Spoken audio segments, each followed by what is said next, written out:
ভূমিকম্প পরবর্তী ক্ষতিগ্রস্ত মায়ানমারে ত্রাণ ও মানবিক সহায়তা নিয়ে বানৌজা সমুদ্র অভিযানের চট্টগ্রাম ত্যাগ।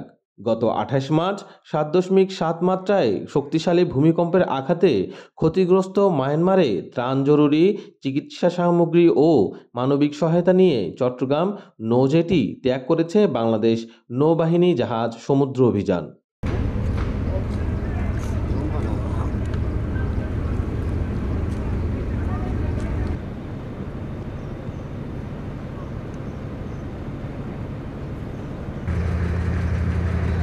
মঙ্গলবার জাহাজটি প্রায় ১২০ টন ত্রাণ ও মানবিক সহায়তা নিয়ে অধিনায়ক মোহাম্মদ আরিফ হোসেনের নেতৃত্বে মায়ানমারের উদ্দেশ্যে যাত্রা করে।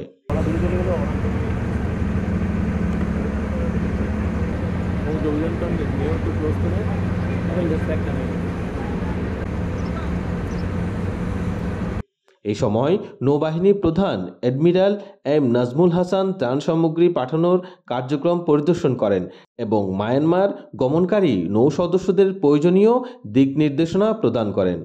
এই সময় নৌপ্রধান বলেন, মায়ানমারে শক্তিশালী ভূমিকম্পে খাদ্য, পানি ও বাসস্থান সংকট এবং জরুরি চিকিৎসার অভাবে মানবিক বিপর্যয় সৃষ্টি হয়। এই মানবিক বিপর্যয়ে প্রতিবেশী দেশ মায়ানমারের পাশে দাঁড়ানোর উদ্যোগ নিয়ে বাংলাদেশ সরকার অকৃত্রিম বন্ধুত্বপূর্ণ সম্পর্কের পরিচয় দিয়েছে। বাংলাদেশের অন্তর্বর্তীকালীন সরকারের মাননীয় প্রধান উপদেষ্টার নির্দেশনায় ও সশস্ত্র বাহিনী বিভাগের পৃষ্ঠপোষকতায় বাংলাদেশ নৌবাহিনী মায়ানমারে ত্রাণ সহায়তা পৌঁছে দিচ্ছে। দুর্যোগ ব্যবস্থাপনা ও ত্রাণ মন্ত্রণালয় সশস্ত্র বাহিনী এবং রেড ক্রিসেন্ট হতে প্রাপ্ত ১২০ টন ত্রাণ সামগ্রী সহায়তা হিসেবে নেওয়া হচ্ছে। এই সকল ত্রাণ সামগ্রীর মধ্যে রয়েছে ৭৭ টন শুকনো খাবার, ৯ টনেরও অধিক তাঁবু এবং ব্যবহারযোগ্য পোশাক, ২৯ টন বিশুদ্ধ খাবার পানি, ৪ টন হাইজিন কিট এবং প্রায় ১ টন প্রয়োজনীয় ওষুধ সামগ্রী। ইতিমধ্যে বাংলাদেশ সরকার ২ ধাপে ৩১.৫ টন ত্রাণ সামগ্রী, বিশেষ উদ্ধার এবং চিকিৎসা সহায়তাকারী দল প্রেরণ করেছে। ত্রাণ সামগ্রী নিয়ে বানৌজা সমুদ্র অভিযান আগামী ১১ এপ্রিল মায়ানমারের ইয়াঙ্গুন বন্দরে পৌঁছাবে।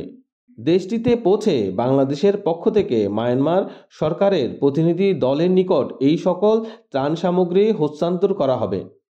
প্রতিবেশী রাষ্ট্র মিয়ানমারের এই সংকটময় মুহূর্তে বাংলাদেশ সরকারের মানবিক দৃষ্টিভঙ্গি থেকে ত্রাণ সামগ্রী নিয়ে নৌবাহিনী জাহাজ প্রেরণের বিষয়টি প্রতিবেশী রাষ্ট্রসমূহের কাছে বাংলাদেশের ইতিবাচক ভাবমূর্তি প্রকাশ করবে।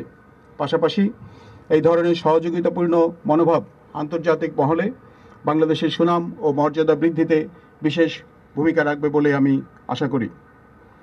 সর্বোপরি এই ত্রাণ সহায়তা প্রেরণের মাধ্যমে বাংলাদেশ এবং মিয়ানমারের মধ্যে বিদ্যমান পারস্পরিক সহযোগিতা, কূটনৈতিক সম্পর্ক এবং সুপ্রতিবেশী সুলভ মনোভাব আরও জোরদার হবে বলে আমার দৃঢ় বিশ্বাস।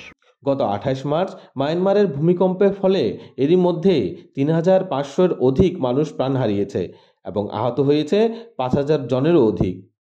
ধ্বংস হয়েছে হাসপাতাল, ধর্মীয় প্রতিষ্ঠান সহ অসংখ্য আবাসিক ভবন।